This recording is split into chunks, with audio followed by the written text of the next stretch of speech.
stranger. Stress. Been looking for work. What you looking for? 2 ounces of hard white. Bitch. People are always asking me, Kiki, the books that you write, is that about you? Is that about your life? I used to rob drug dealers. I used to traffic drugs. I was a savage. I used to get it, and I didn't care who I got it from. I've been looking for you for 2 weeks. Where is my money? And now I can sit here and show you guys a glimpse of my life before I turned it around. I'm gonna ask you one more time, Kiki. Think hard, all right? Where's my goddamn money at?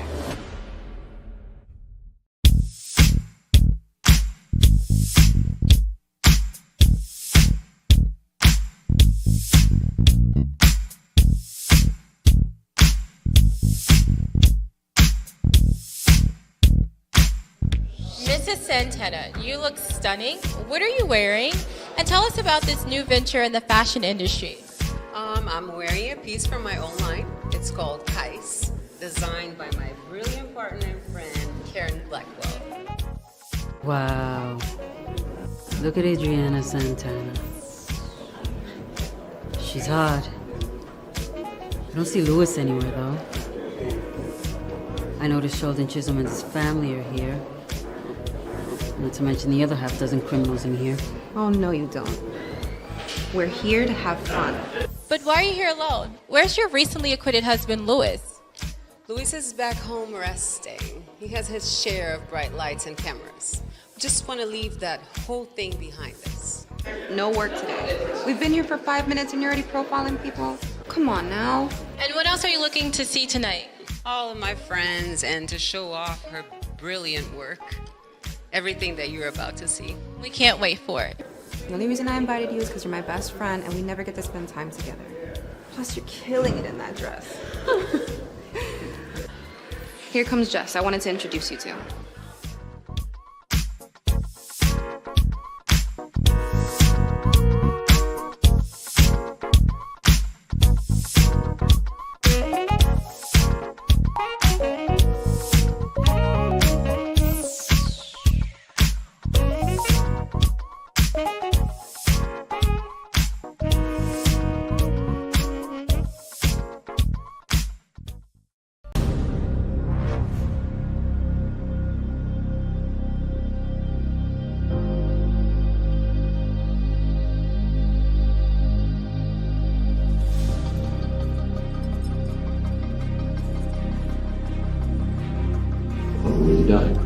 Roger that.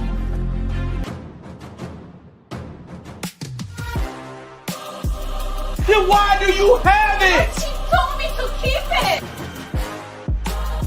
I'll be out in a minute. Stop with the lies!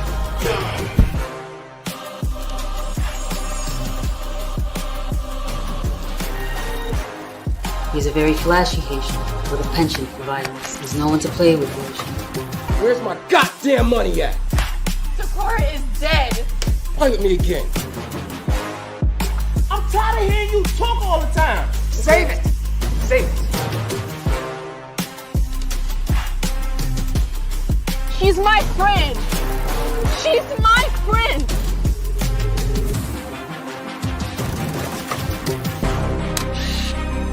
But I will not give up. I will not give in.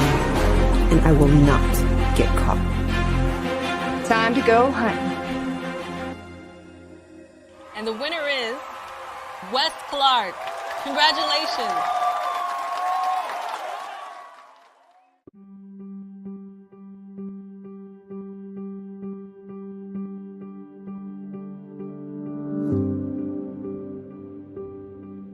Yes, she's my mother.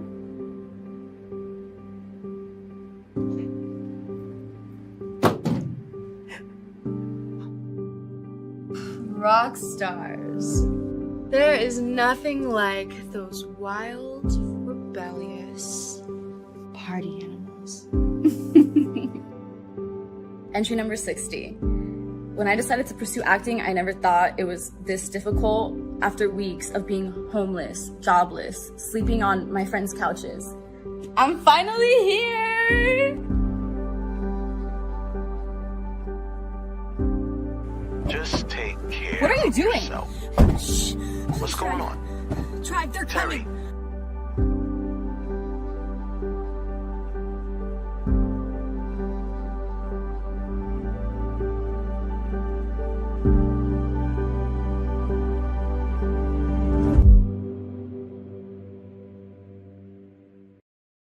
Where have you been? I've been calling you on your cell phone all day. At work.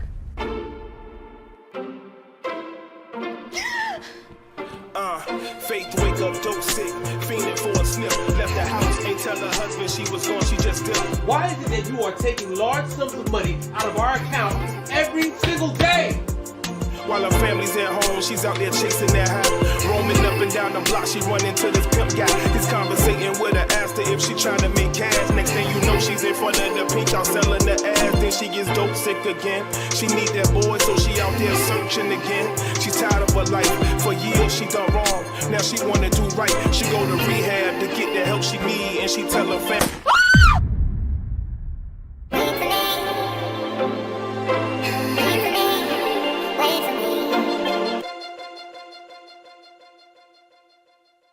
I'm Yoshi Lomax, superstar attorney at law and fugitive.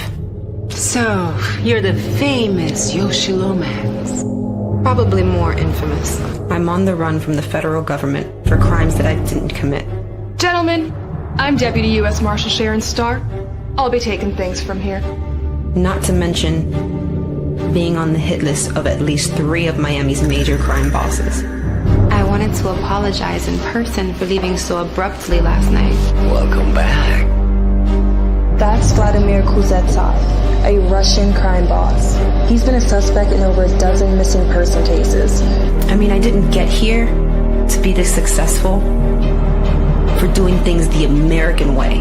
I need a list of the jury for my case with Hanju. Oh, really? What's that worth to you? Oh my God, you're such a... Mr. Santana is to be released upon processing. So what do you know about Sheldon Chisholm?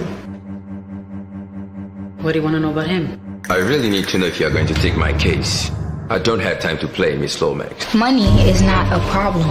You know anything about his case? It's being handled by agents in my field office. I've learned that in this game of life, in order to win, Ready to dance? you gotta play dirty. You might look at me and see a beautiful, confident, successful woman.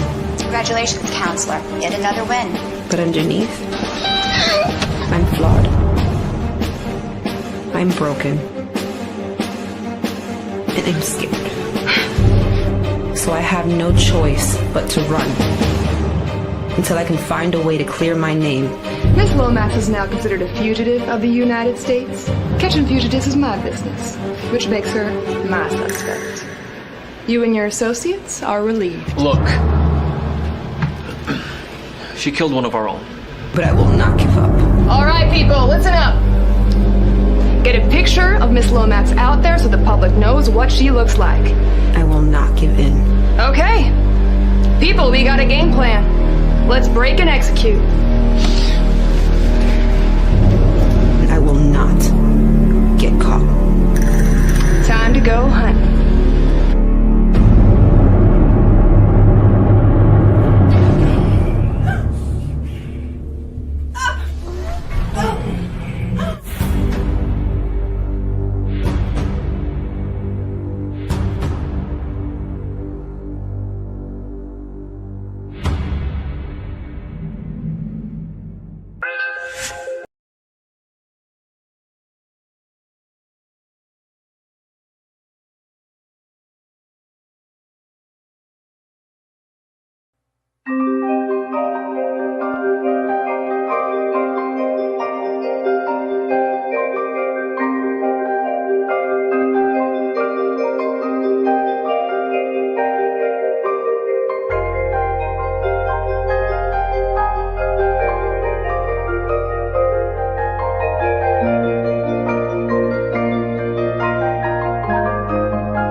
laid off again today.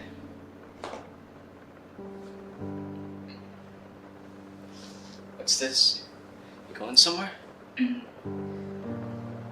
I'm leaving. So what, I'm losing you too now? Just hold on, alright? Just... Wait. Let go. I'm sorry, just... I can't lose you.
You fed, I believe. Now I feel like such a fool. Can't even look me in my eyes after all the times you made me cry. Wish upon a star that this is the end. This ain't the first time I said this, the last time you hurt me. But I'm falling and keep on falling for you. Hey, love you, hate you. I don't know if I should leave you. Right here, push you out, I let you back it up. You hate you.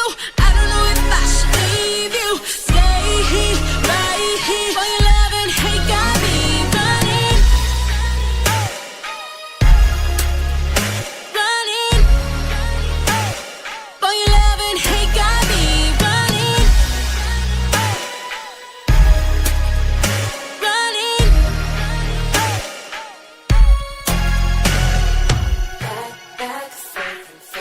Up and down this roller coaster, running around in circles. We go trips around the moon.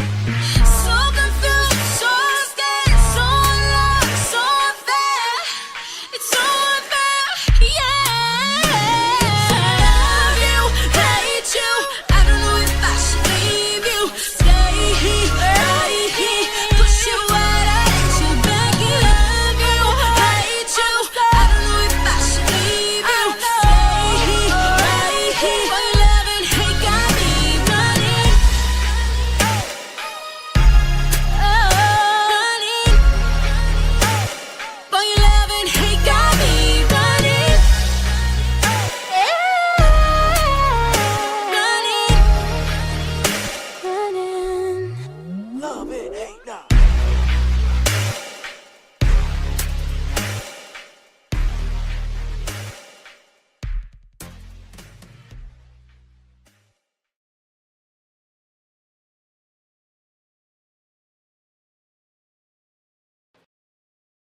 Chastity, Maria, Sydney, Mackenzie, and Lucy.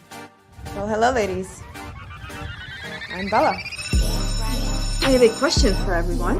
Why do you think rich men cheat? Control, attention, power. Here, you will learn how to gain ownership of all. Are you ready to take that step?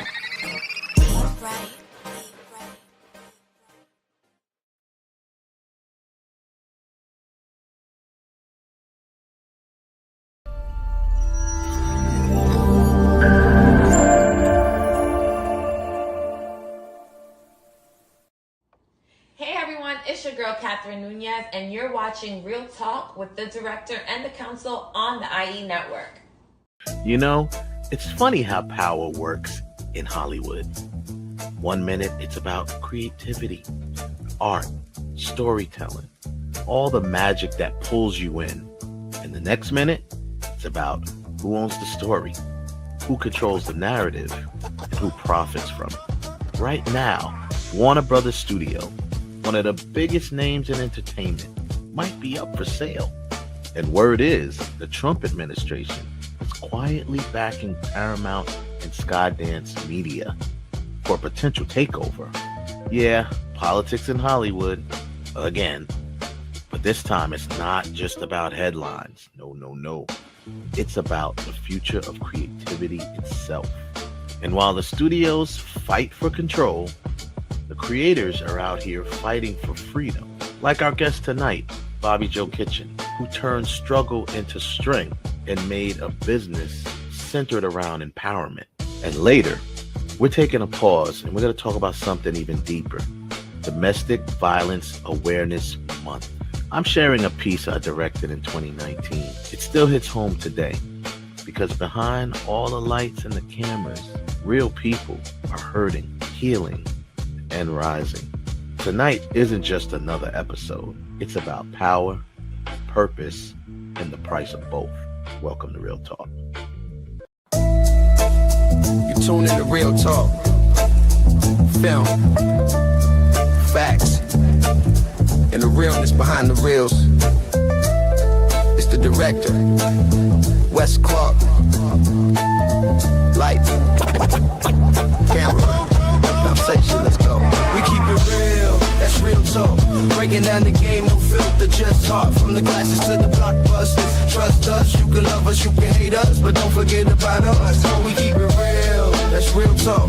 Breaking down the game, no filter, just talk. From the classes to the blockbusters. Trust us, you can love us, you can hate us, but don't forget about us.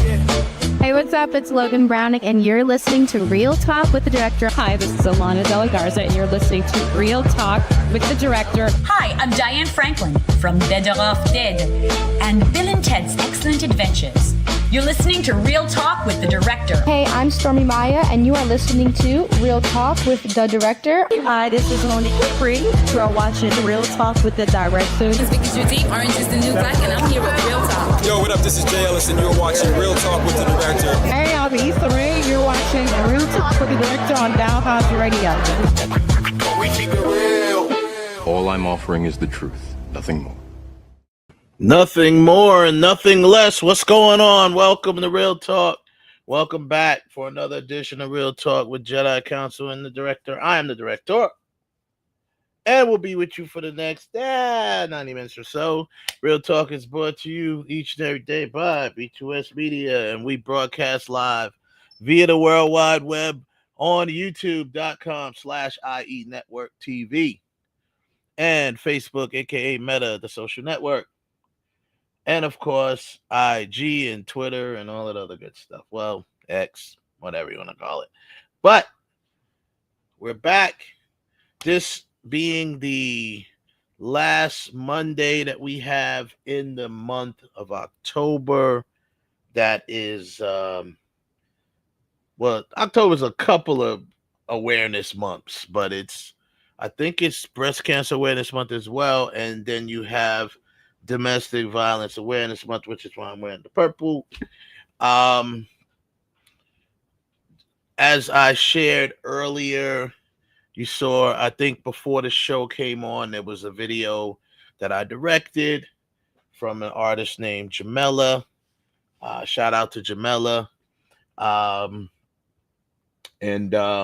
it was called Love and Hate. So she had the song already, and it was written by a Grammy Award-winning writer. And when they brought it to me to do it, we wanted to kind of ramp it up a little bit, and let's go in. Let's talk.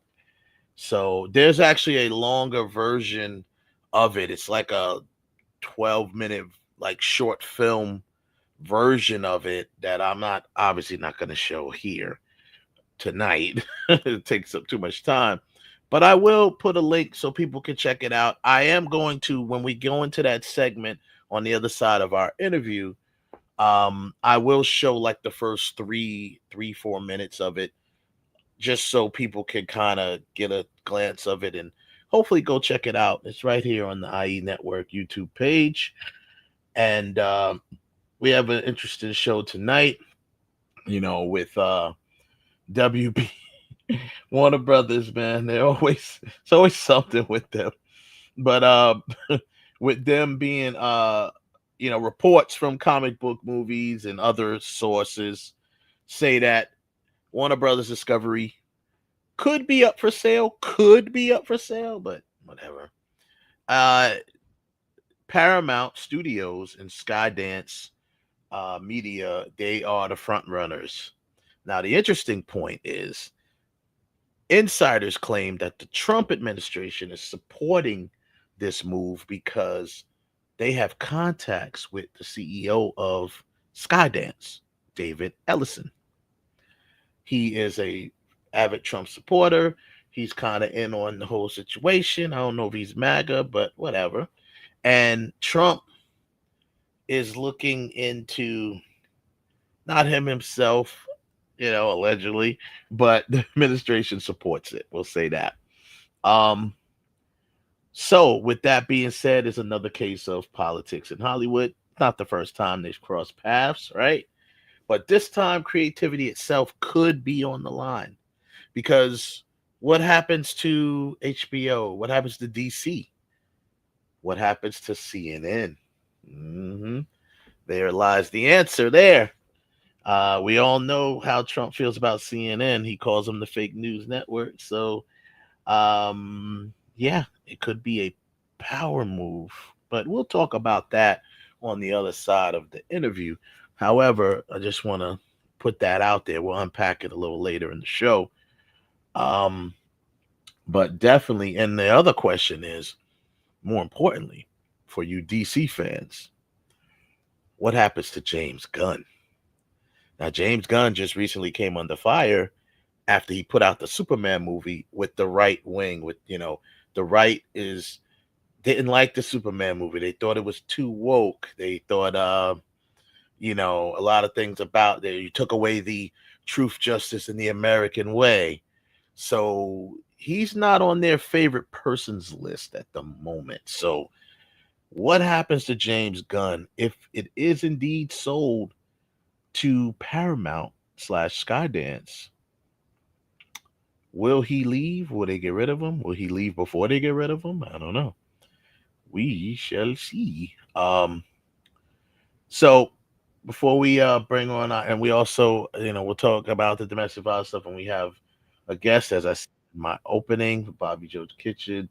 I've known her for quite a while, and watched her do what she do in the industry and come up through the ranks, and now being her own boss and owner and entrepreneur, and it's real inspiring to watch. So wanted to bring her on. Definitely, she actually featured me in one of her magazines, maybe two of her magazines actually. It's a good look, and I appreciate that. But I always wanted to bring her on anyway, so here's the opportunity. We'll bring her in a minute. First, we'll go to the weekend recap, brought to you by BoxOfficeMojo.com for the weekend of October 24th through the 26th. Shout out to the October Scorpios. I know we're the Libras. We done moved up. We warmed up the stage for you. Now y'all can move in and take over, right? Like y'all always do. Take the spotlight. I know how you Scorpios, bro. I F with Scorpios, though. So shout out to y'all. Kev just had a birthday. Our own Kev had a birthday. Shout out to him. And the weekend recap. Number 5, Tron Ares made another $4.9 million, only bringing the worldwide total to $123 million worldwide. Wow, it bombed. Number 4 is Springsteen, the Springsteen movie, Deliver Me from Nowhere. Is that what it says? Yeah. Delivery from Nowhere. That's the Bruce Springsteen biopic. It made 9 million and some change, or 8 million and some change. 7 million overseas, made that 15 million. It just came out on the 24th. Go out and check out. That's The Boss, right? Bruce Springsteen biopic. Number 3 is Black Phone 2. Made another 12.9 million, bringing the worldwide to 80 million, 80.7 million. It is October. We got the horror films out there. Number 2 is Regretting You. Made 15.7 million. I don't really know about this film. 23 million worldwide. Boy, the box office is and number 1 is Chainsaw Man, the movie. I don't even know that movie. 18 million it made, but it's at 108 million. Is this an anime? Like an anime type of joint? It looks like it. Well, either way, it made 108 million worldwide so far. It just came out on the 24th of October. So, hey, big up to them. Good for them. And that is your weekend recap brought to you by BoxOfficeMojo.com. Yo, this is Real Talk. I'm the director. You're watching us. And of course, I brought my Jedi Council with me. I always do. They got my back. You don't believe me? Well, here they are. Ralph, Kev, y'all in the building. Welcome back. Hello. What's going on? Yeah, well, y'all sound so. What's good, everybody? Ralph, what's up, baby? Yeah, Ralph, I know you're probably tired over that weekend. Yes, Ralph is a little under the weather today. 1 2 1 2. Okay. Yeah, I hear you, Kev. You hear us? Okay. I didn't know if you can hear me or not. I heard you, brother. Okay. Happy belated birthday, my brother. Thank you, sir. Like I said, I F with you, October Scorpios. Yeah, it's all good, y'all. My brother's a November Scorpio. He's coming up. His birthday will be in a little bit. And I F with Scorpios, hard body. You know what I'm saying? They come through, y'all come through, and when the Libras want to say, all right, we gonna turn the other cheek, y'all ready to smack somebody in the cheek. Pause. Yeah. In the face. Yeah. So, word up. Welcome back, brother. So obviously we got a great show. I'm about to bring our guest on, and we're gonna kick it with her for a little bit. Later on, Tony Perez will be joining us as well to talk about the main topic today, which is the sale of Warner Brothers, potential sale of Warner Brothers. They haven't sold yet, but we know it's gonna happen. We know it's happening. And but what's interesting is what is going to be the fate of James Gunn if Paramount actually buys Warner Brothers, because I explained at the top of the show, David Ellison, who is a close associate with the Trump administration. So yeah, there's that. But we'll unpack it later. And what I want to do is bring on our guest, man. So, she's been here. She's been watching the pre-show, too. I saw her in the green room watching the pre-show. That's what's up. Not everybody does that. So big up to you coming in early and watching the pre-show, Bobbi Jo. But anyway, my next guest, she is an entrepreneur. She is a model. She's an actress. She does a little bit of everything. But most importantly, she's a strong woman and been through a lot. Her story is great. So let's just not talk no more about her and talk with her. Everybody, please welcome Bobbi Jo Kitchen to the show. What's going on, girl? Hi, how are you? I'm good. Thanks for joining us. All Hey, right. how you doing? Thank you for having me. Yeah, no problem. My pleasure. No problem. This is my Jedi Council. That's Kev. That's Ralph. Say What hello. up, Kev? What up, Ralph? What up? Welcome to Movies in the Hello, Hood. what's going on? Movies Chilling. Yeah. So we jump right into it, man. Damn, I don't even know how long we've known each other. It's been a long time since I was doing Block TV. Oh so my that was gosh. back in the early 2000s. Yeah. When you I was like remember 20. I think I was like 24. I think I was like 24, and I was living on 107. I was living off of the F train, 179th. We were shooting I think still a teen movie in Jamaica State. But I knew you and your brother before that though. Yeah. Yep. I remember I was trying to find an old interview that we did with Block TV with you. You had I think you had just did the I Get Money video. Probably. When we had talked to you. I forgot where it was at. It was at some party. You know, we were all over the place back then. Yes, I was just about to say that. Yeah, because I remember around that time, Lloyd Banks, they were promoting his album. He had the cake video, and then it was his birthday. And then after that, we did the Young Buck video too. Yeah, we covered that. We covered a lot of stuff. Anything that was going on in New York, we covered. We was everywhere, man. That's why I feel so old now, man. All that running and gunning. Yo, I was just about to say that's back when I had kneecaps and shit. You know what I'm saying? Like, I'm for real. Like, you know what I'm saying? I used to wear heels every day. You know, I'm a boss now. I could wear flip flops and a sweatsuit. Right, exactly. You can wear. That's what all of the billionaires wear anyway. When I was out in Cali with my agent, quick story. He was letting me meet some people out there. I went out there for Oscar week. As you know, out there in Cali, they call it Business Week, right? Because everybody's out there doing their thing. And I'm out there with my agent. He's like, we chilling with this guy. We just went to like 7-Eleven. This guy comes rolling up on his bike.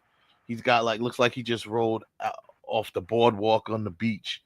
The dude was just like dirty hair. He just came he just got out the sand. And we kicked it for a while and he left. Yeah, man, this is a good man right here. He left. My agent turned to me and said, that guy's a billionaire. I was like, what? He was like, yo. He said, that dude's a billionaire. He was like a what's the word? I can't think of the name of the job, but it's like a hedge fund person for like Dr. Dre and all these different big dogs, right? He's like, yeah, that dude's a billionaire, man. He walks around in a torn up shirt and flip flops and beach shorts. Yeah. It is what it is, man. Yeah. So yeah. But getting right into it again, though, you've had a remarkable journey, as we know, and we'll talk about that. Tell us actually a little bit what keeps you moving, pushing forward. Because you went from foster care to modeling, to acting, entrepreneurship. What motivated you and kept you going forward? Despite the early challenges. Man, at different stages in my life, different things motivated me. And at different stages in my life, I discovered different levels of myself. So like when I was in foster care, for example, like as a young child, your mind, like I knew who my mom is. She's an amazing woman. But we fell on a hard moment in life, and I started like being an overachiever, like playing basketball and boxing. I started boxing because my foster brothers were raping me in foster care, right? Then they stopped. But then I found that anything that I put my mind to, I could do. So I was like a legal eagle in school, which later on, like prepared me to sue my foster care agency to make them pay for me and stuff. And I remember certain things that it was like, that was the only thing that kept me wanting more, is that I had so much built up inside from what I was going through that I couldn't believe what I was able to accomplish. And I was winning things first place. Like you couldn't even see the paint on my walls because it was full of plaques. And my foster mother never showed up to nothing. But that was the only thing, me accomplishing something, that level of satisfaction was the only moment that I didn't feel pain. And so and it wasn't necessarily me proving myself or wanting to be loved, because I didn't really like people. I don't really like them now too. But and I didn't really like to be bothered because I was a teenager, but I was dealing with grown folk stuff. So I was a little bit more serious, but that feeling is the only thing that was powerful enough that I didn't feel the pain. So I got addicted to becoming an overachiever because nothing was more peaceful and satisfying than that. Wow. I mean, so would you say though that how did some of your experiences growing up help shape you into the woman, the artist, the business leader that you've become today? Man, when I always felt special when I was younger, and Mm-hmm. I had all these attributes, but they were so scattered, and I had not processed what I went through in foster care, and I had to process like the traumas and stuff. So, it had being so passionate and then not having any direction can be equal. It's just as dangerous like that. So, you know, everything I did, and it may sound corny, but like every hair ad or music video or something like that. Even when I was in college, I was picked on until they saw me on TV. Then they wanted to be my friends and shit, and I still don't like Of it. course. You know what I'm Of saying? course. But like, everyone wanted it more than me. It was like everybody wanted me to model more than I wanted to model. You know what I'm saying? But I'm just the type of person. Yeah. If I start something, I'm gonna do it, and then I'm gonna have respect for it because I respect my time and myself, and I'm gonna do it right, or I'm not gonna do it. So I Yeah. developed that type of discipline when I was in high school and college. So you know, it was really more so people telling me you should model and you should do this. I was a choreographer. You know what I'm saying? So I came in as a choreographer. But they kept throwing me in front of in front of the camera. Spike Lee did, 50 Cent did, Coogee Clothing Line, the hair companies, Janessa Myricks, everybody did. So what I'm saying, I learned, and they molded me. They seen something in me that I didn't see in myself. But I still had not emotionally processed. So if I can say how it molded me now, I mean, I couldn't say that without saying that the lack of me suppressing, like the lack of me not processing led me to addiction. And then in addiction, like I had to hit rock bottom in order to get to where I'm at now. So I'm still figuring out how it's molding me, and I'm actually still learning because now that I'm a different woman, I'm applying it differently. So every day is a learning process.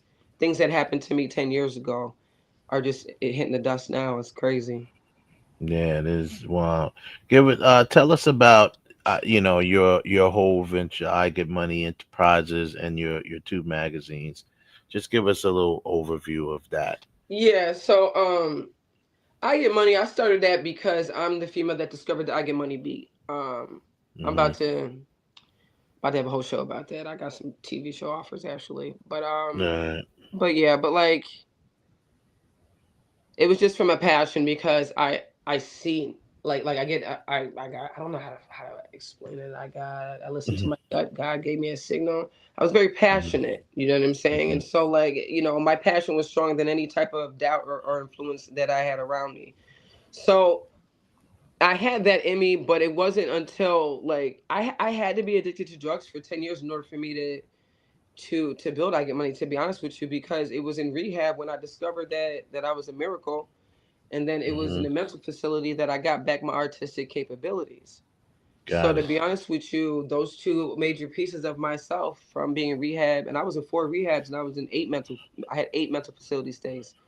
That allowed me the time to process what I didn't go through as a child after all those years.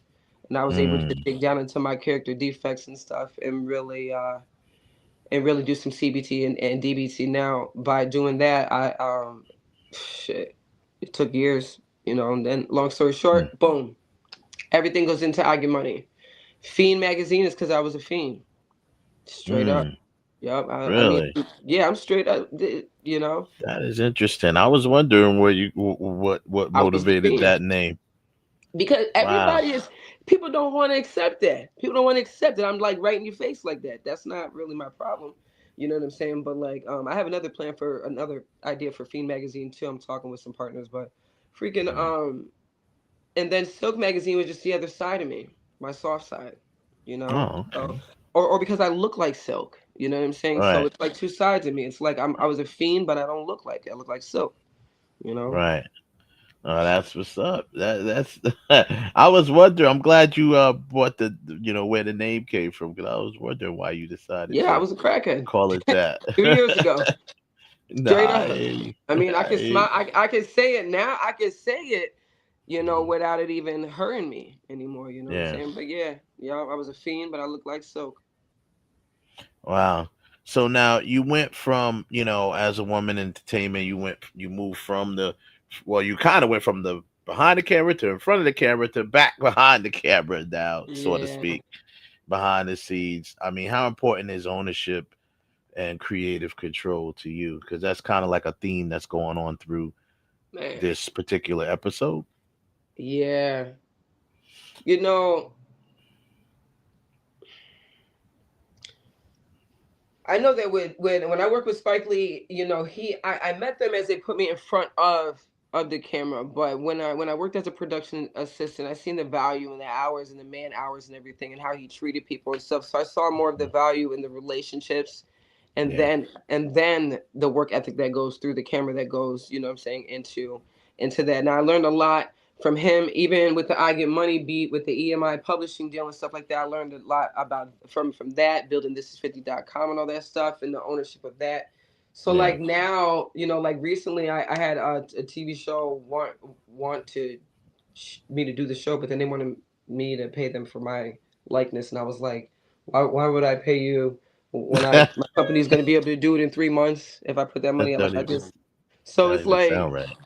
exactly. So I'm starting to see that like people are like,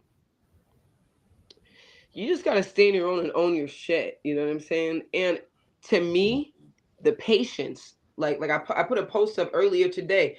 You know, the young kids that want to be famous, they're the ones who take the upfront money and shit like that. You know what I'm saying? And then they end up in debt for the rest of their lives. You know what I'm saying? Or it's people like me and you who will actually like get the producer, get this, place it in the song, or play. You know what I'm saying? Or place it in a video game or something like that, so that we all get a percentage. You know, owning your own stuff. I mean, it's important, but then like it's more accessible too because you got all these different levels of IMDb now where you can have podcasts and shows and all this stuff when like 15 years ago you couldn't even, you're not supposed to work when you're not SAG and shit, right? So like Yeah. the ownership is everything, but it's not everything too, because it can get you what I'm learning. I'm a giver. So like if a person, for example, I got a partner, like they charge me a retainer fee. And I was like, I'm not paying you a retainer fee no more. I'm gonna give you 20% for the rest of your life. Like, you know what I'm saying? I'm that type of person, you know. So like and so for me, giving ownership too. You know what I'm saying? I know that God had me build this company for me to give. He's compelling me to give it. You know what I'm Right. saying? So when I give ownership, or when I give freedoms and stuff like that, to like the interns and stuff like that, to actually have their own teen magazine. I'm gonna do a teen magazine for New York City school districts. They're gonna own that and run it themselves.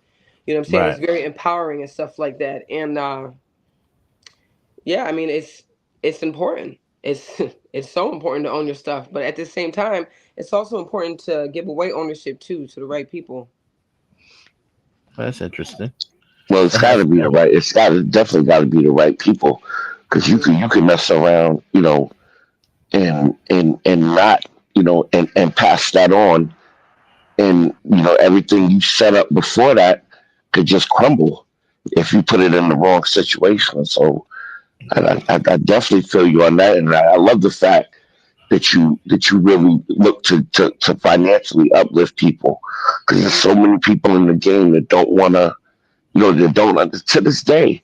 I mean, the blueprint was set with so many people on how to, on how to become financially stable from hip hop, from videos, directing, everything.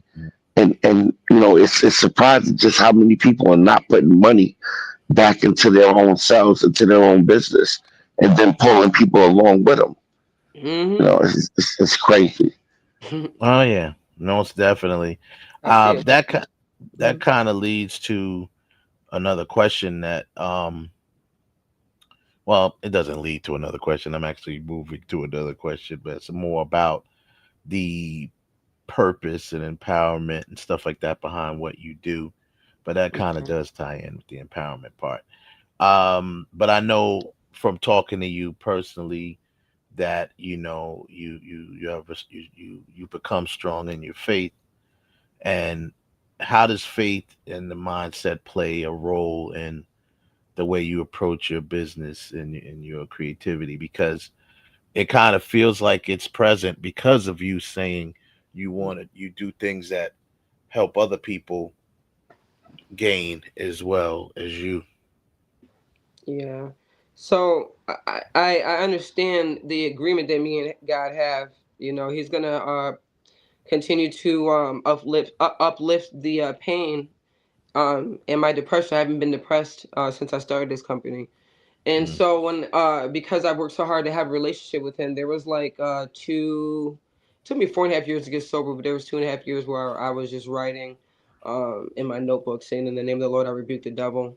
Right. And then like in the mental facilities, I was praying a lot, and then I was just asking God to give me patience with myself so I could retrain my mind and stuff. And so, you know, through the relationship with God, you know, even if you were to apply that to another religion or to another some type of spiritual being or something Right. that you honor that's higher than yourself, Mhm. what I've learned is that, you know, you practice that with God or with another spiritual, or even if it's a tree, until it's like you're practicing on that until you learn to praise yourself like that. To me, you know. Mm. And so whenever I read like I read my Jesus Calling every day, or like my sponsee, I'll read it with her and stuff, and it'll Mhm. remind me to love myself through reading it and loving God, and just the actual action of exercising love in any form. You know what I'm saying? Is a form of self love too. So it's there's I just see everything different now. I swear to God. No, that's awesome. No, I Sorry. mean, no, that's awesome. I feel the reason why I even threw that question in there, just based on hanging with you, talking with you, and seeing, I definitely see your light shining. So that Yeah. that had to be a question I had to throw in there. Yeah, and then the But other part, like when you were saying like about giving back, you know, yeah. every part of giving back, like for example, I sued my foster care agency to make them pay for my college education. Number one, you know, my mom asked me, she was like, "Do you want me to get you out of foster care?" And I was like, "Nah, they put me through all this shit. They're gonna pay for me to go to college. Fuck that." Yeah. You know what I'm saying? Yeah. Excuse my language. And then Exactly. sorry. Yeah. And then like, you know, just having that, so now like with the internship programs and stuff like that, and through Handshake, you know, the same internship programs to help you know, funnel kids to have on, you know, on set or on working in publishing hands-on experience.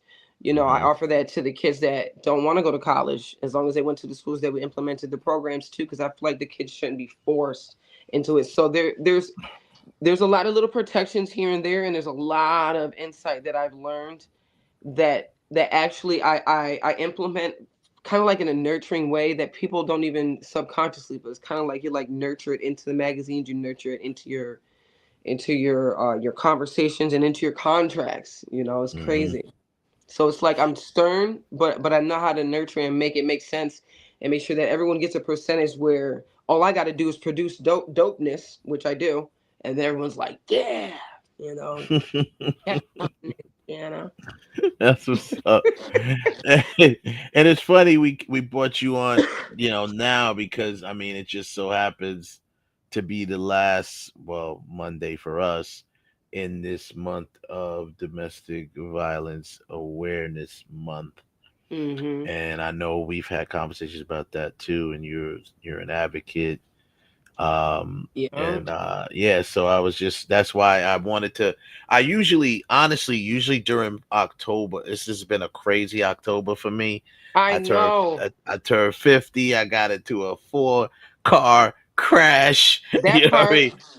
And so it's been a weird uh month, but I Mm-hmm. usually try to do something throughout the month, because I'm an advocate as well. I Me just do too. it through my art. You know Mm-hmm. what I mean? Mm-hmm. So, um, but I don't know if there's anything you want to speak to that. I know you watched the piece, Yeah, I or at least do the video actually. that I put up, and I wanted to show, if you have an extra 4 minutes to hang around, I wanted to show the first 4 minutes of the long version of that video. and Okay. then we'll throw it back to you for final thoughts before the thing. But yeah, if you want to speak to it though, you could talk now about it. I mean, I was just having a conversation with someone that offered me a show, right? Mm-hmm. And the more they spoke to me, the more they just like, we got to call you next week to do an outline and sign some things. But I at the end of what I said, I found myself, because they kept asking why I didn't have kids, like if I had kids, you know what I'm saying? And so like the reason why that I don't have kids is because I was in a domestic violent relationship. And Yeah. and at the time I was drinking, I was an alcoholic, and I did not know that I was pregnant until I was playing like a Wii game, and I looked to the side and I was like, holy crap. And my abuser, I told him that I was pregnant, so he said that he wouldn't put his hands on me anymore. The next night he did, and I Of course he found did. myself hiding in the basement. Now, because he put his hands on me when I was pregnant, I was not gonna keep the child and stay with him, because he was beating me up left and right. Throwing me. He was big. He was like 380 pounds. And when he found out I was trying to leave, he crushed my right foot. And when he crushed my right foot, I was stuck for a year, and that was the end of my modeling agency. And I couldn't walk for a year, and then I did like $12,000 of coke, and then you know what I'm saying, and that led into into like a longer add a whole year, 10 years of addiction. But let me tell you something. When it comes, a lot of people don't know that, but a lot of people just know that I don't have kids. You know what I'm saying? But my right foot was crushed all the way backwards, and I had 2 plates and 15 pins in it. And so domestic violence is no joke. Nope, not at all. It really is not, and it's scary. And I remember even talking to Prodigy before he died. He hit me up like 4 days before he died, and I told him what I was going through and shit. And he felt so bad, and he was dead a couple days later. Damn. So there's a lot of deepness with that. So I just just don't play.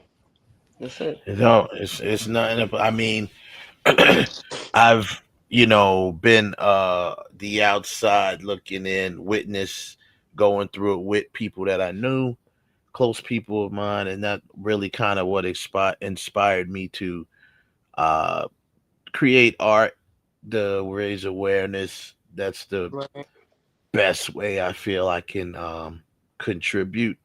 So I'm like, all right, let me. I've done it. I've written several films, short films about it. I always try to work it in somewhere in a film, because it's not talked about enough. And not only is it not talked about enough, it's not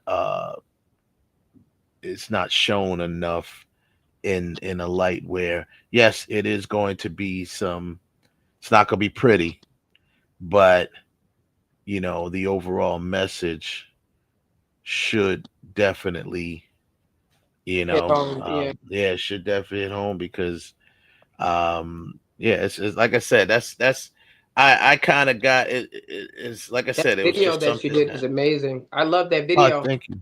Thank you. It captivated me. It definitely did. Usually when I can't say something, like, I'm just like, it caught me in a few ways, caught me off guard. It caught me in a few ways just because of, her beauty, her voice, the lyrics, how it was shot, everything about it. I loved everything. There's not one thing about it that I did not like. I swear. I appreciate that. And if I can't find it, I'm not looking. No, that's what's up. And she, like I said, that young lady, she was on The Voice, and she went kind of far on The Voice. And then when she had asked me to do her video, ironically, the song isn't even about that, but it felt like it was when I heard the song, and I was like, let's try something different. And I thought it was very. I give her credit, because she's a young artist, was on the come up, and she could talk about anything she wanted to. But she made her first video to talk about that. Right. And she acted in it and everything. And it was just like, she really, did a good job. I had, we had a great time working with her and bringing that. We shot it at my school at Full Sail University down in Florida. Nice. We shot a lot of it there. I kind of did it as a dual project. I was like, let me just this something. And they played that video so many times. They always have these big conferences and events, and they play it in the big courtyard and stuff like that. So they play it, and every year, I'm sure they're playing it now. They play it every year in October. They Full Sail, great school, man. I love the school. They like to brag though. Whenever their students do something dope, they make sure they promote you. Yes, which is the way it should be. And I love it there. Every time you go, we got Oscar winners and everything else. I'm trying to join that clan. You know what I mean? So we'll get there though. But definitely, all right. So I'm gonna see if I can share my screen and see if I could just play a little bit of this. I'm gonna cut it off a little midway through, and then we'll get back to it. Let's see, where are you at here? NBC's The Voice. All right, there she goes. YouTube. Let's go here and see that right here on the screen where it says the rave. That was a company that I was working with another person, raising awareness via entertainment. And that's what that was about. So here's a little bit of the same video, but just without the music part. Let's see if we can play. Yes, play. Can you hear it? I can't hear it. Oh. I can hear it. Okay. I don't know why I can't. They tryna double up the head. I'm getting tired of fakes. You just be smoking on some shake. I'm taking shots to the face. Yo, come on, listen, come out, Miller, come on. Crazy, yo. Stupid, bro. Telling you, boy, we got one. I'm telling you, man. Hey, I'm gonna take All a right, smoke, come on, man. man. Come on. Appreciate you. Holla at me. Hey. Killing it, man. Thank you. I'm telling you. I appreciate like we it. got us one. I'm telling you. I know. It's literally the second you sent me this beat, I was insane. It's all you. It's You all guys like it? It was We great. loved it. It was amazing. Great. All right, Mom. So what we doing? Actually, I think I'm late for rehearsal, so right, we're gonna have to catch up later. All right, better Cool? luck. All right, All right, bye, I'll guys. catch you in.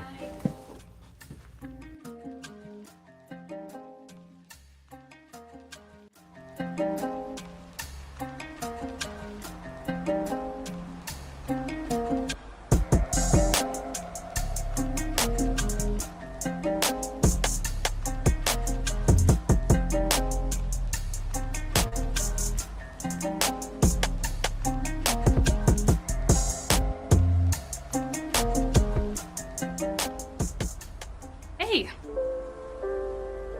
What are you doing here? What, I can't come visit my lady? It's not that. I just was hoping to see you at the studio. Nah, got tied up. How about you? No class today? No, I just got done. I'm gonna head and get some food with the girls, and then have rehearsal after. Oh, okay, so now you gotta invite me out with you? No, I have rehearsal after. So? So you have to work, and I have to go to rehearsal? I see how it is.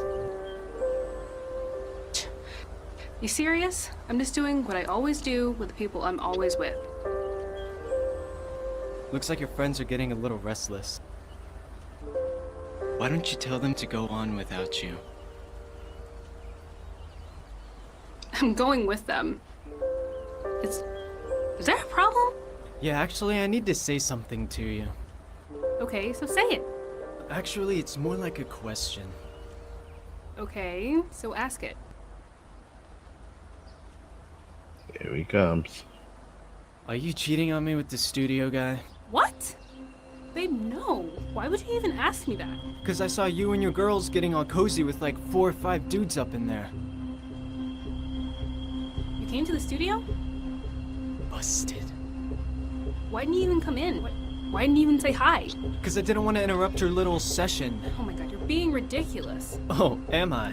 Yeah, you are. Okay. I apologize for yelling. Can we just handle this in the morning, please? No, I think I want to handle this right now. You can give your time to the studio boy, but I think your man can get a few minutes. All right? Hey, don't walk away from me. You're hurting me. Stop, please.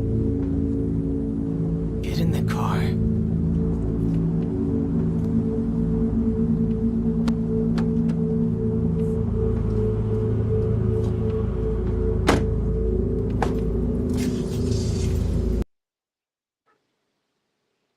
And there you have it. Where's the rest of it? What are you doing? Yeah, you got us all started. And then you cut it off. Yeah, I'm It's like, just getting good. yeah, because I'm That's actually like, the end of that scene. They drive off, and then it goes into the video that you saw at the beginning. So when they Okay. drive off, and then it goes into the point where he's there and he's saying he was lost his job and all that other stuff, and then it goes in the video. Then there's an ending part as well, but I wasn't going to show the whole thing, but I will put the link in the chat room so people can check it out but yeah, it was that video was when I wrote that, man, it was that young gentleman. I got to give him a shout out to Hunter. He was a very nice guy, but he just played a very not nice guy. But Talented. He's very talented because he played a jerk. yeah, But I really felt his. I'm just gonna say I felt his energy from being on. Because I was expecting for her to basically like punch him in his face. Because I thought he was gonna get violent. I thought he was gonna get violent with her right there. Well, he was about to, as you saw that part where he grabs her, pulls her back, and she's trying to not get embarrassed in front of her friends. And he because she know what's coming because she's been through it before. Yep, she's been through it, and they get in the car, they argue, they drive off, and the friends are just there like, what's going on? Right. And, Man, screw that. Go whip his ass. A girl should whip his ass. You know what? That's what I'm saying. That's how I know that I changed. Yeah. That's how you know you changed. You know what? You know what, Wes? You know what you should do? Because now I'm just gonna speak from the perspective from being on the other side of that. Coming from from what me and TJ went through, and from her putting hands on me. And, for me having to call her dad and tell him to, come get your daughter because I'm not coming home to this. You should do a video from the other side, showing how, how some dudes put up with these rowdy chicks that like to lay hands on dudes. And, I agree. Yeah. I mean, yeah, it's an idea. I mean, like I said, man, when we went through it and came up with the idea and we wrote it out, it was just we wanted to hit those points of how they also get you psychologically, not just physically. So that they run the whole, oh yeah, you make me feel bad, or you cheating on me. They play the victim. Always projecting from the BS that they do, and that's all it's from. It's just from the garbage that they do, and now that's their guilt. Their guilt, is poking at them. Exactly, and I gotta give a shout out to everybody that helped me create that because it was a big group effort. I had some of my at the time current classmates. Well, they weren't my classmates, but we all went to Full Sail. So the gentleman my man Ramsey, who played the producer in the beginning.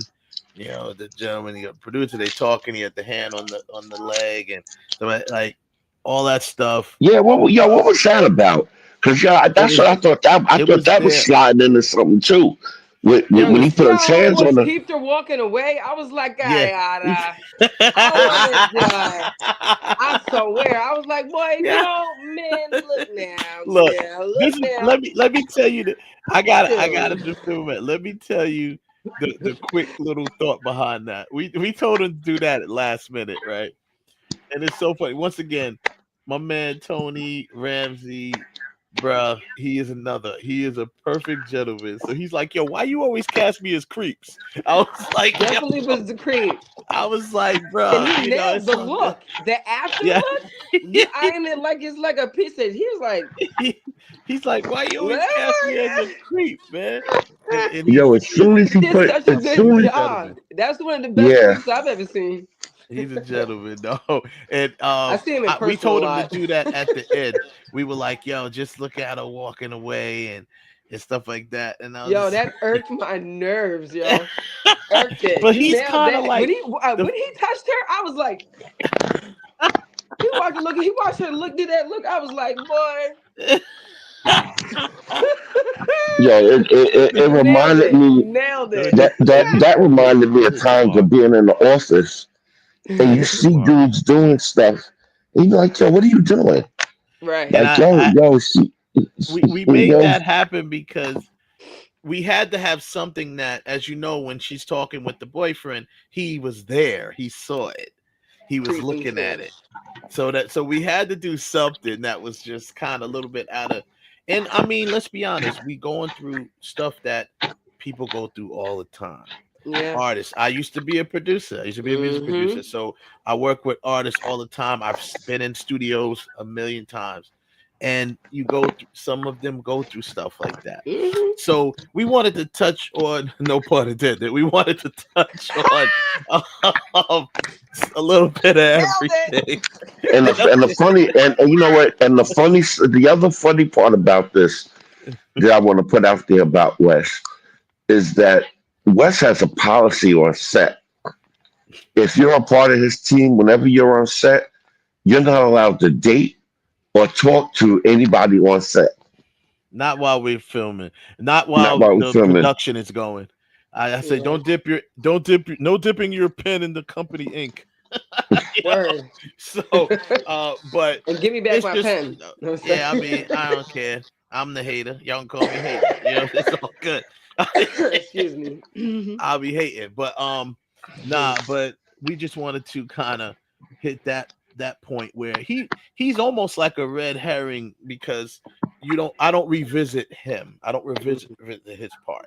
He was literally thrown in there to kind of drive the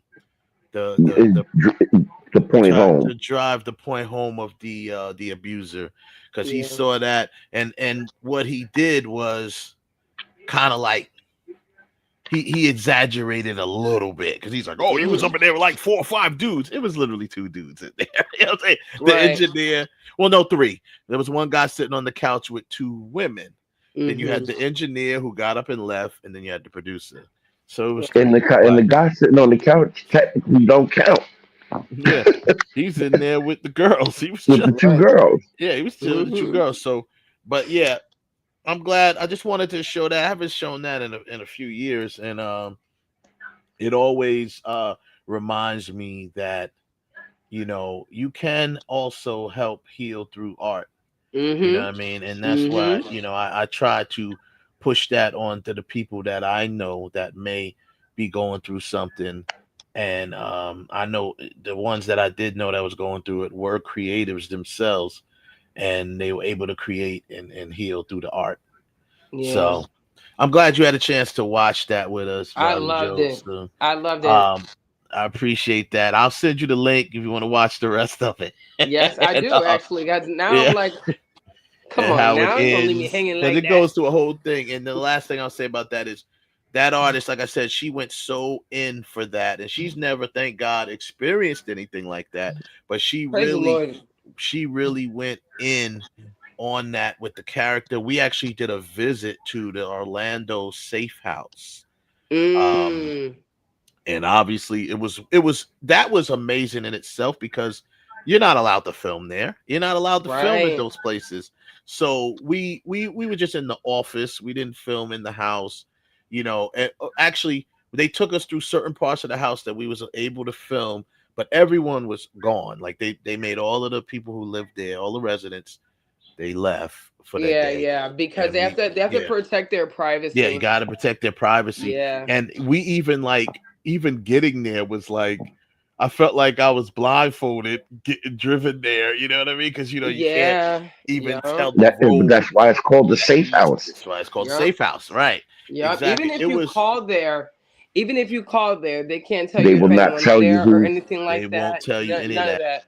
And I Yep. have to say, the reason why we got the honor to go there was because they saw this video and they loved it so much, and they was like, Yes, amazing. we want to show this video to our residents, and we wanted, so we did it like a whole thing, and they interviewed her, and it was awesome. So but yeah, man, I give her credit, man. Like I said, young artist could have talked about anything. She decided to talk about that, so that was And you know, and the fact that she hadn't been in a domestic violent relationship, it's just you know, it's just a blessing to me. I mean, it's just amazing. The girl got talent, you know, and yeah, she does. something reached down in her. God reached down in there and touched it, pulled it out of her. Yeah, Because yeah, she did. You did a great job. You did a great job. Thank you. Sure. Yeah. So what's next for you before we end the interview? Tell us what you got going on. Man. Very next thing for you. Sorry, I get up at 4.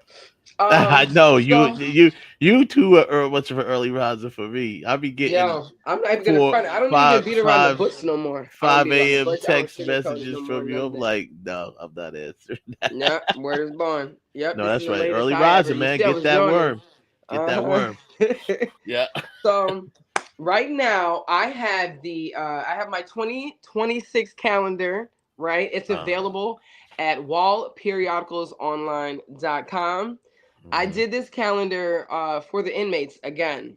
And so but this one is it's a lot brighter, a lot more fun energy. I got like some cool cars in there. I got some things in there that you know will keep a guy's or females attention and stuff, right? But I really just wanted the inmates to know that they're not forgotten. And so wallperiodicalsonline.com, they distribute to all the prisons across the nation. So I just did a deal with them, and then after I see how this distribution of this calendar goes, then I might do another deal with them to distribute my magazines as well. And I've reached out to a few other distributors who really like my stuff, so I'm excited about that. The magazines are going to keep coming out quarterly. I'm turning 40 years old. I almost didn't say it. You saw that? I'm turning 40 years old in January, and today I had a conversation with a network that they really want to do a show around my life. You know, I wanted to shoot it myself, but I'm too busy. And I got bills to pay and stuff like that.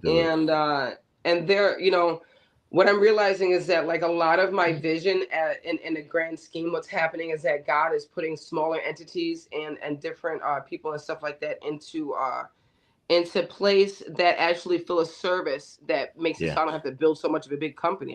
I'm starting to meet people that do the services that I just want to be involved in. So maybe my vision and scope of that was just, you know, having that reach of network, you know. I'm starting to realize, because, you know,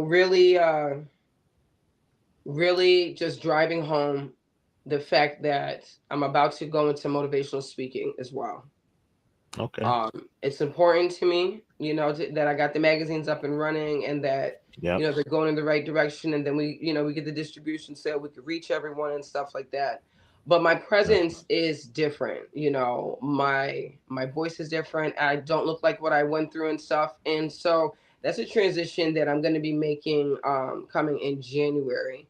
So if I do a show, it's going to show a little bit of that and just my truth and stuff. But I'm definitely getting ready to move into like filming soon, because I decided that I don't want to. I will executive produce it and stuff, but that I just you know, I'm building this company. It's taking more, you know, especially with the DOE part. with the Department of Education part and the MWBE part, and I'm working with like the Mayor's Office of Congress of contracts and all this. Yeah. I'm building that up because I really want to get this credit establishing program into the schools and the EBT friendly, even though we may not have none. You know what I'm saying? A meal plan that's healthier for the kids and stuff. So there's a lot of basics that's like really missing and stuff like that, you know. And then with the features in the magazine, there these influencers the kids already follow, so they can come in into the school, which will drive up the attendance. So I mean, it's enough. Like between that and this motivational speakings in the middle here, the magazines, publishing will still publish motivational books and all that. It all makes sense, you know what I'm saying, like as you go along. But the biggest thing is that I want to transition into motivational speaking, and I'm sure that's going to be happening soon when I start filming. And the magazines are going to be quarterly. They're never going to be late unless they're late on purpose, which is my choice. And the calendars are going to be yearly, and they are specifically for my inmates. But if anyone else wants to get them, they can get them at wallperiodicalsonline.com. They are sold there exclusively. They are not sold on my website because my website is for the community. Those are calendars. All right. All right. I just dropped your Instagram in the chat. Definitely. It's Bobbi Jo Kitchen. Pretty simple. That's right. Right. Cook. We thank you for joining us, and definitely whatever you got going on, man, send it up here and we'll rock it out. And we'll talk very soon. Yeah, man. Yes, hit me up, please. Thank you so much. Thank you. Bobbi Jo Kitchen's in the building. And she gonna go to sleep so she can get up at 3 a.m. Where's Vaughn? All right, babe. Thank you. All right, Bobbi Jo. Have a good night. Take care. Nice to meet you guys. Thank you. You too. Have a good one. There you go. That's what's up. Very cool person, man. She's always been cool though. She was like when I first met her, we didn't really know nothing about her. We just knew she was, she was fine. And we was like, yo. But it's something about a fine woman that is just cool. You know what I'm saying? You're like, oh man, I was hoping you was a jerk. But she's so cool, man. Like, but she's the type of person that can, you can hang with her. You know what I mean? She's like one of those, I call them a man's woman, where she can flow with men. She can hang with women. She's kind of very. Yeah, she's just one of those people, man. I know about maybe 5 people in my life like that. So that's what's up. I'm glad she was able to come through and chill with us. So I got my man as we continue on with the rest of the topic, which we get back to the DC. I say DC, but I mean one debacle. And I got my man Tony Perez on the other line. He's in the green room. He's gonna jump on. He's like, "Hey, I want in on this." So he's a late entry. That's why we didn't have him to promote him on the thing. But he's a late entry because he's a friend of the show and he can come on whenever he wants. So and all friends of the shows could do that. Don't think I'm favoring anybody. I'm just saying. But yeah, so we're gonna get back. Warner Brothers seemingly up for sale, and let's talk about it. Trump administration is circling. The wolves are circling. Let's talk about it. Tony Perez, what's up, brother? Welcome back. Thanks for joining us. Hey, what's up, brother? Thanks for having me back. I've never seen Ralph this quiet in so long. Ralph said he's under the weather. That's why he's quiet. Welcome back. Welcome back. Yeah, I am a little. I would have been here earlier, but I've been giving blood, so I'm doing my community service. Oh, I hear you, man. You all right? You ain't weak or nothing. You need like some orange juice or something. Get the blood flowing. No, I'm good. I had my protein bar. I got some goldfish they gave me with a bunch of. It had more calories than my protein bar, which is crazy. But yeah, man, I'm glad to hear all you guys' voices again. Kev, pretty insightful there. And Wes, good dude. Yeah, I appreciate it, man.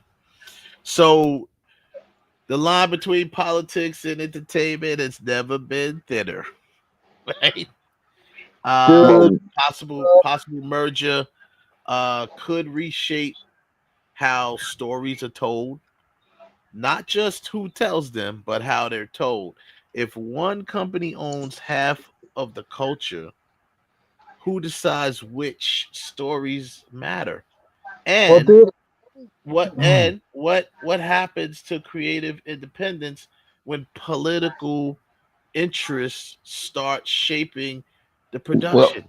One, Wes, you got to realize if you go all the way back to the beginning of quote unquote Hollywood and the government, I mean, the first newspaper that was ever written got shut down by the government in England, and that was all because of money, because they had money.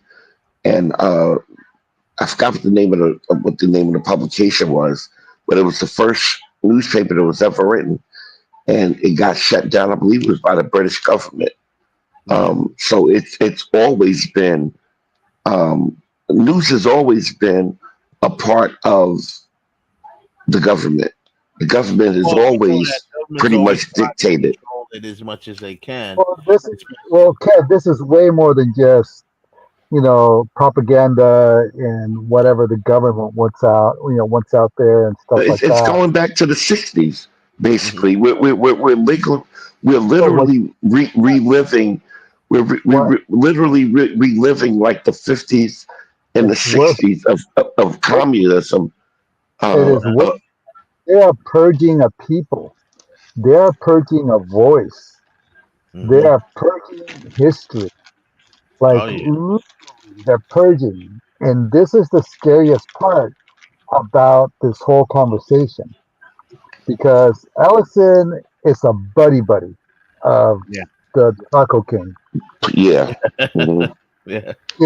So and all the Taco King wants is for CBS News to get shut down, MSNBC, all the brave reporters that are still commenting and talking about what's going on daily. I mean, dude, I watch TikTok just to get the real news from the guys in the streets.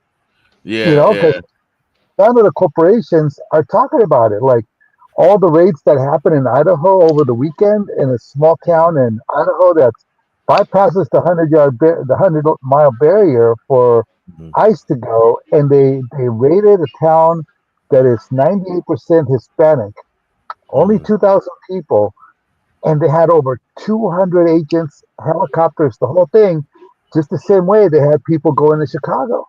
They are purging a people. They are purging an idea. They are purging history. And it's not, and if you listen to Steve Miller, this guy is KKK, white racist, supremacist, all bone. Right. Yeah. And, so it is scary what's going on. I mean, I love that Netflix is out there, but here's the scary part. And we could say a lot of things back and forth here. Trump is going to boycott anybody but Paramount. Right. Netflix, I can see it there. They're going to get.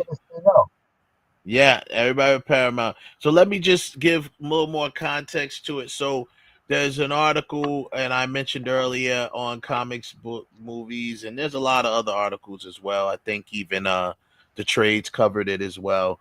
Warner Brothers Discovery CEO David Zaslav has begun bidding process to sell the company in a deal that could cost as much as $80 billion. The controversial executive has already turned down 3 bids from Skydance, Paramount, David Ellison, but they remain the most likely buyer. Like what kind of to speak to what you said. Ellison's father, Larry Ellison, is a co-founder of Oracle, is worth $350 billion, so money isn't really an issue there. Crucially, but Netflix wants to buy it. Netflix has been Netflix got their has hat thrown in. online doing everything they can, especially when it comes down to like the Zack Snyder stuff. They're promoting that stuff everywhere. They are. They are really. You notice that Snyder started doing his cryptic posts again, where he posted because they've already reached out to him and said, "Listen, we got to get your Snyder fan base back, rallying them again because they're gonna want to, just their voice is gonna help in this push that we're trying to make right here." Well, what sucks about this whole thing is that unfortunately, DC has not been churning out the dollars they thought they were going to do. Nope. And so that's what's forcing their hand. And it's and it's just unfortunate because you're going to see everything that they said it's going to happen. It's not going to happen. We're going to go through a whole other process, and you see a huge purge. Do you think that DEI hirings and firings were bad when it came to government? Wait till if Paramount picks this up and what Trump's people are going to do. Yeah. Well, listen, it's all got it all boils back to also to Project 2025.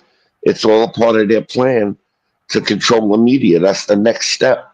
If you read that book, everything they said they was going to do is happening step by step to the letter, and it's scary as fuck. And nobody is stepping up to stop it. It's they're letting it go. I will say this: the Democrats are completely disorganized. You got AOC. You got my girl out in Texas. My mind just went blank. Jasmine Crawford.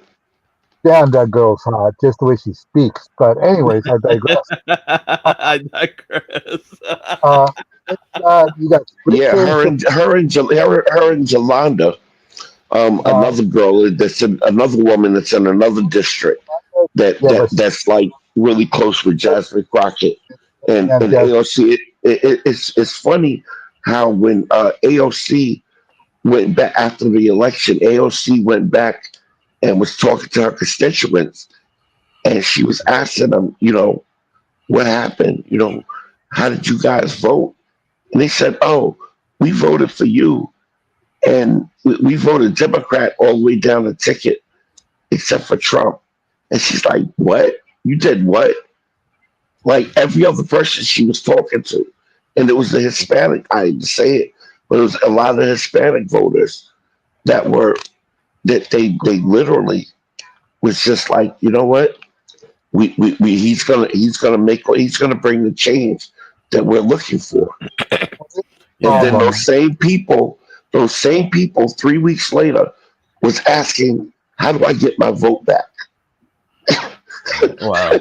I want to bring this one point back to the article where it says here the Trump administration's support is problematic for potential buyers, as what Tony just spoke to.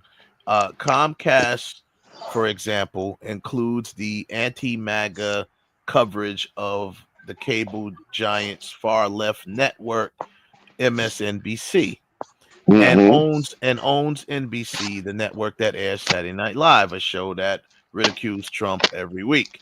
So then you have Netflix and Amazon raise significant antitrust concerns given how much they already dominate the media landscape, and Disney is not even in it. They don't care. Say again. Jeff Bezos is Trump's buddy. Yeah, I know. Yeah, that's true. He's another one. So this definitely cause for concern with Skydance's potential acquisition of Warner Brothers Discovery, and Senator Elizabeth Warren of Massachusetts raised one of those questions on X while discussing the potential mergers. Senator Warren says, if Paramount Skydance buys up Warner Brothers, Many of the shows which you watch will all be owned by the same company, and they can jack your prices up. We can't let that happen. We have antitrust laws for a reason, and it's on Donald Trump to enforce them, which he's not going to. But and then the last part of it says Paramount is a studio that doesn't have that many successful film franchises. So on that front, an acquisition of Warner Brothers would be hugely beneficial to them. What it means for DC Studios is a mystery. We'd expect it to be business as usual for James Gunn and Peter Safran. And it says, but I want to speak to that. It's not going to be, in my opinion, it's not going to be as usual. They are history, bro. If Paramount or any of those affiliates to the Trump administration or the far right, if they acquire Warner Brothers, Gunn is history. And I hate to say that to the DC fans that really were looking forward to what he's setting up to do in the DC universe. But he's already said, I actually have a quote from him where he says, here's an article from superherohype.com who says, James Gunn's comments on DCU's future leads to exit speculations. He says here, blah, blah, blah. I'm trying to find his actual quote. But they said in an interview with Gunn addresses the long-term direction of the DC universe, particularly regarding the storylines from shows like Peacemaker Season 2 and Lanterns will connect to upcoming movies such as Superman, Man of Tomorrow. And James Gunn says, yes, they definitely go significantly further than Man of Tomorrow. So now, whether or not that'll be me that's able to fulfill that promise, then it says laughs, depends on a lot of things in life. End quote. So he's basically saying, the DCU may kind of stay on target, but it's not going to, because first of all, I said at the top of the show, James Gunn caught a lot of flack for the new Superman movie from the far right. They said it was too woke. They were mad that he got truth, justice, and the American way. It affected Peacemaker, and actually Peacemaker was really good, but it was, again, not a favorite of MAGA. Look at what they did with the world they created.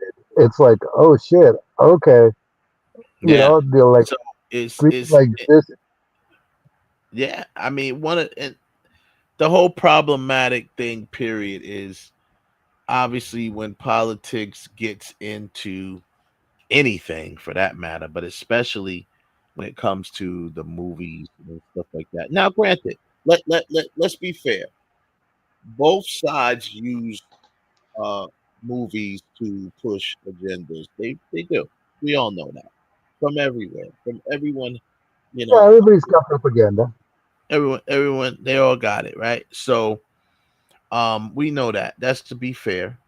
But the bottom line is, when I saw that CNN was one of the companies that was under Warner Brothers, which I knew, but I didn't know. I knew HBO. Dude, CNN's already turned anyways. They're so afraid. I mean, they are afraid to. They are, but HBO, they air a lot of what people would call liberal programming, shows like Euphoria. Say it like that again. Liberal programming. That's what you got to say. So shows like Euphoria, shows like that mini series that they had with the weekend, huh? And they hate that stuff because even Trump brought it up today on the plane. And dude, I don't know how I can't get away from this guy. Everywhere I look, I get his video popped up on my. I get so mad. Yeah. So I guess, I mean, I don't like the guy. Yeah, well, I mean, So I'm just thinking, what Here's the thing is done within the community. The community needs to speak up. The community needs to make sure that whatever they're doing in these special elections in this coming week is one that leaves things available so hopefully the right Democrats can we can get control of the House and Senate again. Because when that happens, all this BS we're going through will stop. But I don't think that entertainment, I don't think that uh, freedom of speech, all these things that a lot of people take for granted, like, oh, it'll go away. They're pretending it's not happening. If we don't stop things right now and alert people to what's really going on and Yeah. all these right now, 4 years from now, bro, I'm looking to move out of this country. I'm seriously looking to do that. Yeah, I mean the thing is, so let's just say let's get back to the Warner Brothers thing, like which is what we're talking about.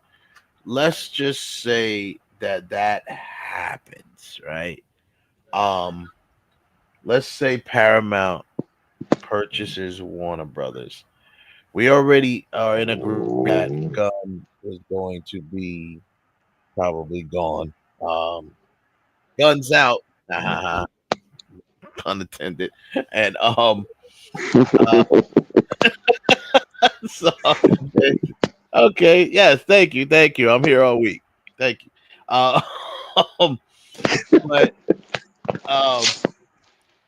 I think you know, I kind of think that it's really a power play more so to get at like the CNNs and that aspect and just shut them down or whatever the case may be.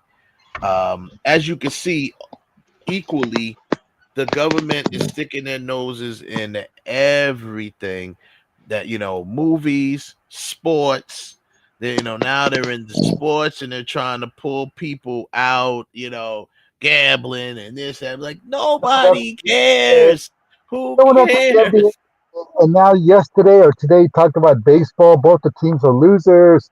They're from corrupt governments. Like I'm like, dude, you're the most corrupt dude in the world, and you're Right. like, So I mean, the thing is like really, like first of all, gambling in sports has been going on forever. Illegal gambling at that has been going on forever. And I'm not saying that it's right or anything like that, but it really don't affect us. It only affects people that gamble, to be honest with you. dude, Yeah, so it's like can you so imagine? Can you imagine UFC being held on the front lawn of the White House? Listen, it can happen. July 4th, It can absolutely happen. happening. It's yeah. happening right now. I mean, well, yeah, literally, UFC is happening right now because he got bulldozers knocking down the east wing of the White House. Yeah. How I mean, they pave the Rose Garden with concrete. Like it doesn't get more disrespectful of how this guy really feels about Oh no, America and its government. forever. I mean, you can tell he's making it home so he can stay forever and Oh building yeah, his Timu palace. And not that he knocked the Timu, but just yeah. Yes, Um, and but they yeah, agree. he's not planning Legal on gambling's leaving been there, dude. around forever. I mean, the bottom line is, I'm just saying, like, just on the front of the sports thing, right? Oh, the FBI is investigating basketball players for illegal gambling. It's like, Didn't even get the right name of the team. I'm like, yeah, really? You're doing a press conference and you called out the wrong team? yeah. So I'm like, what? So the bottom line is, we are in trouble as bringing it back to the art because someone in the chat room has said that it's ridiculous that they're trying to make movies more than art. It's ridiculous, right? Um, and yes, getting back to the art of it all. what happens to artistry when you know art and making movies and things like that is one of the last things that we have that you can be But creatively it free. inspires people. I Inspires played. people. Mhm. I played. Excuse me. I played Lord of the Rings: Return of the King yesterday for my mom. Yeah. She had never seen it, and dude, she was like, "Where has this been? And where? How come you know so much about it?" And I'm like, "Well, number one, we read the book in school. This was part of literature. This is part of our English. All these other things. J.R. Tolkien." And she's like, "You did?" I'm like, "Yeah. This is what's being taken away from schools All at this this stuff. moment. So All there's that stuff has creativity. been taken There away. is nothing that happens." And I said, and it carries over to movies. I said, "Mom," because I'm trying to get her to understand because she feels bad she voted for this guy. And I keep telling her every day, especially today when she got her new premiums. Mm-hmm. Yeah. She's not a happy person. But I'm like, Not. this is the world that I warned you guys about. Mm-hmm.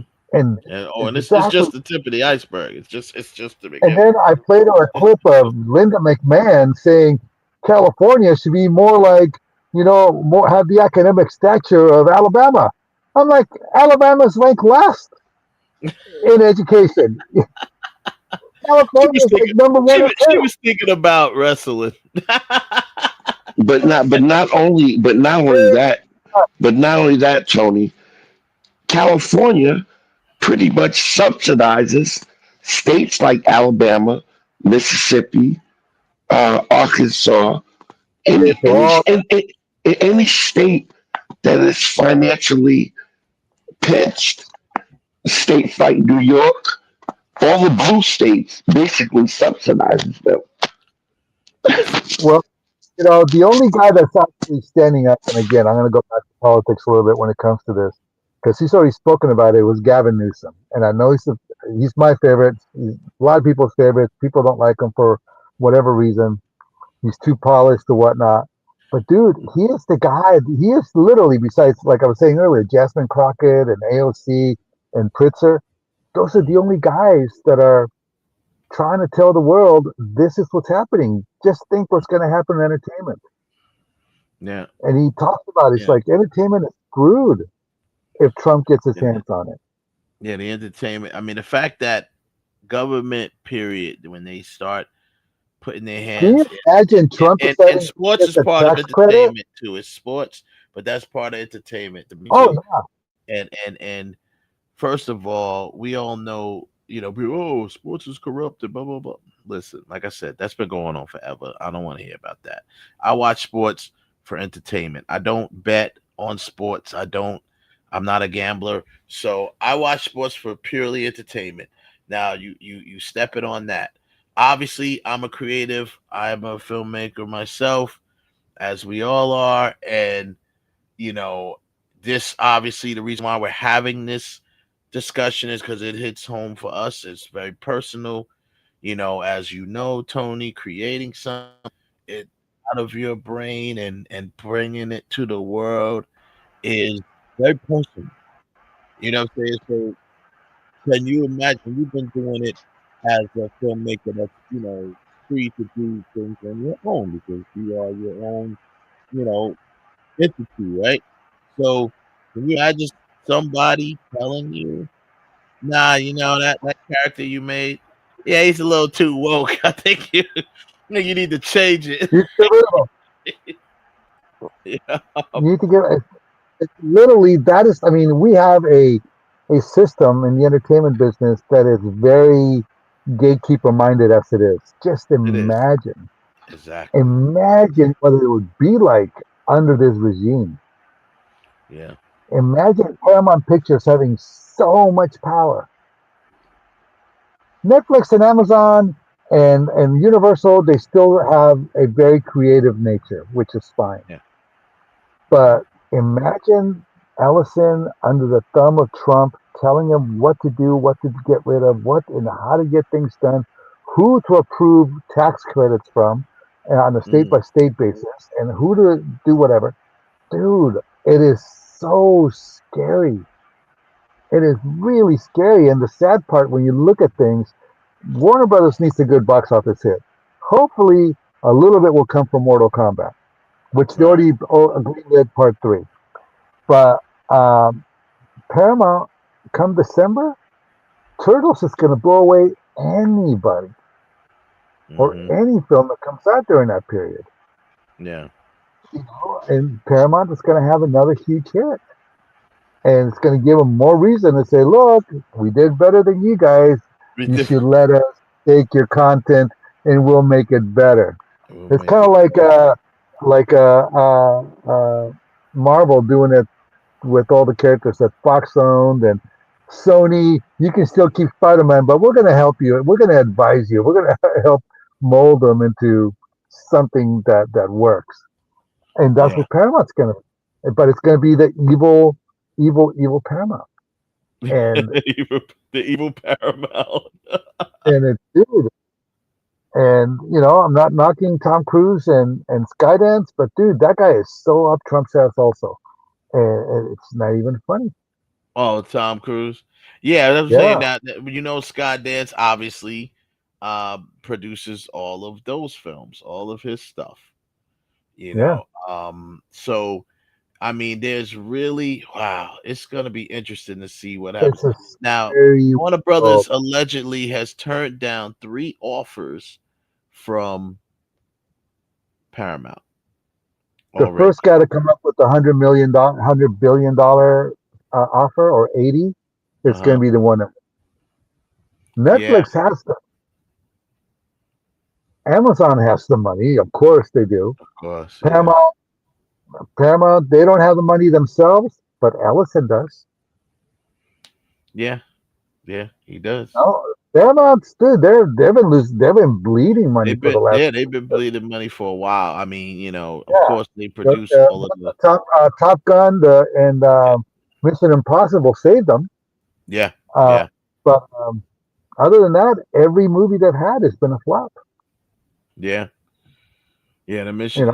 Those things, the Top Gun, the Mission Impossible, those obviously made money, but yeah, man, it's gonna be interesting. So to kind of put a bow on it, get out and vote, and make sure you send letters to the producers, the presidents, everybody out there. Spread the word. Let them know how you feel, and send that letters to the president, CEO of Sarandos. It's like, hey, dude, do what you can. Talk to the board. By Warner Brothers, and people there's gotta be, and people don't believe that their voice counts. Your voice counts. That one vote does count. That one letter may count. Yeah, it sure might. I mean, you gotta definitely, especially creatives, people out there. That's if you love what you consume as content. If you're a creator and you create, this is not the time to be sitting on your behinds. You get out there and do what you got to do and vote. And stop selfish. People are so freaking selfish in this world. I know.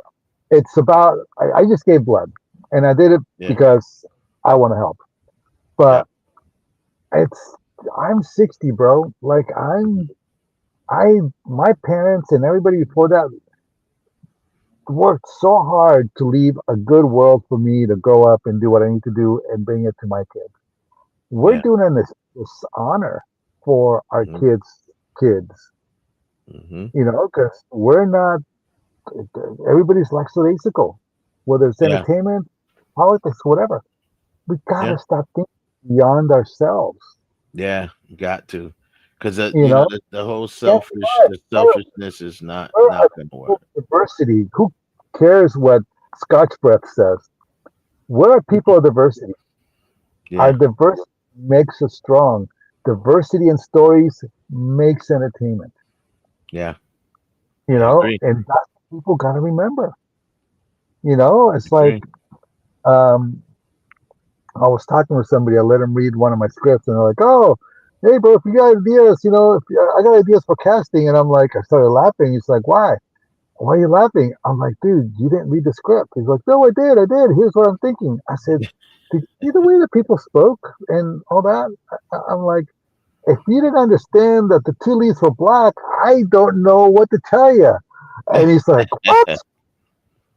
That's He's like, I'm funny. so embarrassed. I'm like, bro, pay attention to the description. I'm literally painting a canvas for you.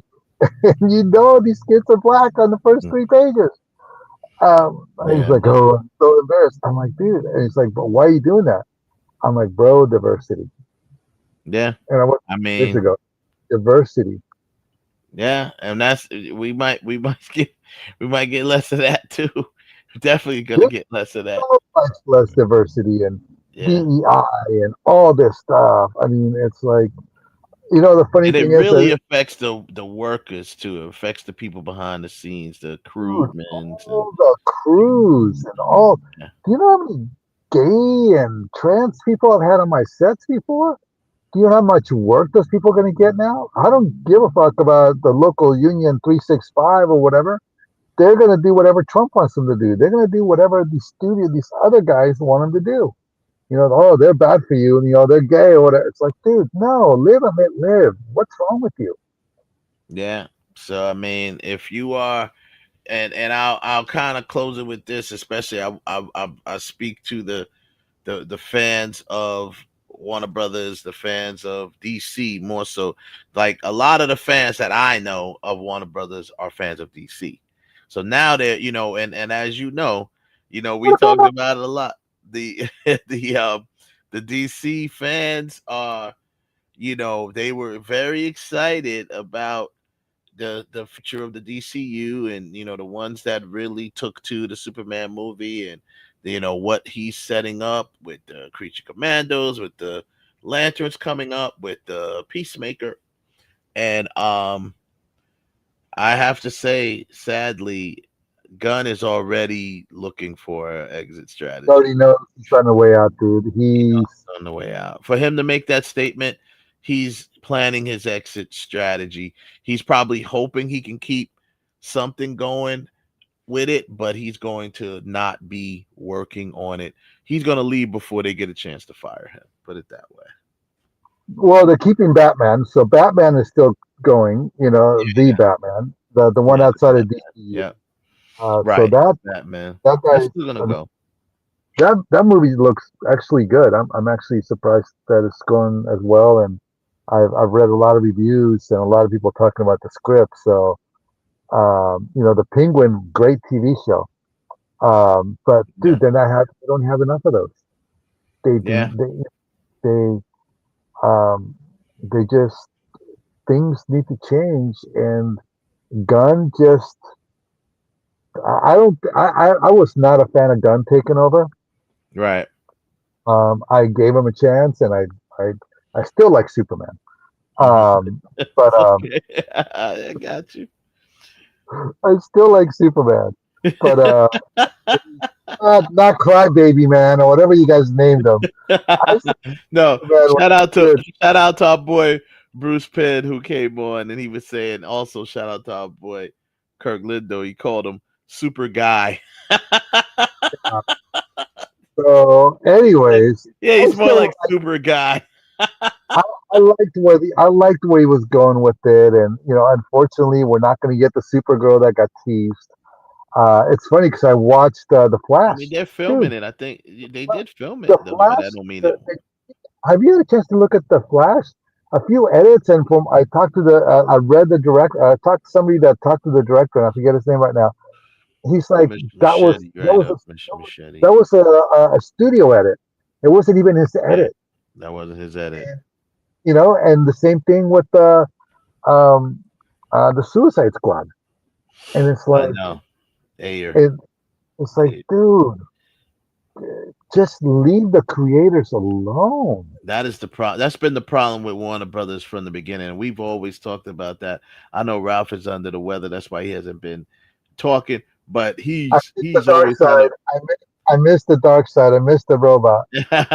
He's always, I missed the evil bot. He's always had mouthful to say about Warner Brothers, and rightfully so, because they've been dropping the ball for decades. And just stay out of creators' business. You can't tell creators how to create. You guys just try to make the money, which you're not making, and then you blame it on the creators because you're not doing whatever you're supposed to be doing. Let them do what they're doing. Look what Marvel does. Let the creators create and just, Yeah. It's like, I mean, although Marvel's had a few flops in the last 2 years. They've had a few flops after 3 years, but they about to bring it back. By the way, Zombies. You guys watch Zombies? I did not watch it yet. I'm gonna watch it. I've been hearing some good things about it. How awesome was that? Oh, yeah. It broke my heart. It was only 3 episodes. How many was it? 3. That's it? Yeah. Oh, okay. So I'll probably watch it this weekend. It's so good. It's so good. Yeah. And I'm a definitely watch that. they're definitely coming up with another season, but I was like, dude, you could have gone, and it's so good. It's just so damn good. But yeah, let the creators create and let them do what they're doing, Let them and create. At the end of the day, let creators create. Stay out of their business, and we'll keep an eye on this whole situation with this sale. It's going to be very important for a lot of things going forward. I mean, now I'm not trying to fearmonger anybody. I mean, there's still going to be the other studios that's going to make their content, obviously. But, this is a big, this could be a big deal. addition. It combined, it's like 30% of the content that's out there. That's a lot of content when you include television, news, all that stuff. They're going to be a powerhouse. So, I mean, again, send letters to your local, to the president of the networks and these streamer, all these other guys. Make your voice heard, just like you can make your voice heard come the special elections. Mm-hmm. We gotta stop this. They already started some of them, right? We gotta stop this regime, and that means that get out and be a part of these special elections. Otherwise, this shit's never gonna end. Yeah, I agree. You got it. If it's a privilege, it's already a privilege to vote.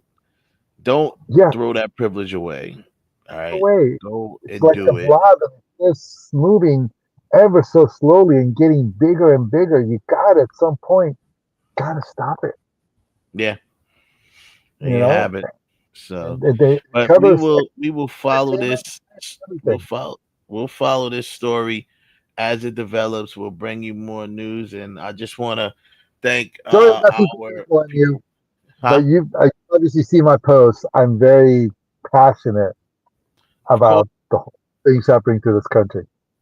No, I understand, and I definitely want to thank you, Tony, for jumping on with us. I had a feeling you would want to talk on this one. And as soon as you reached out to me, I had the link ready to send you. So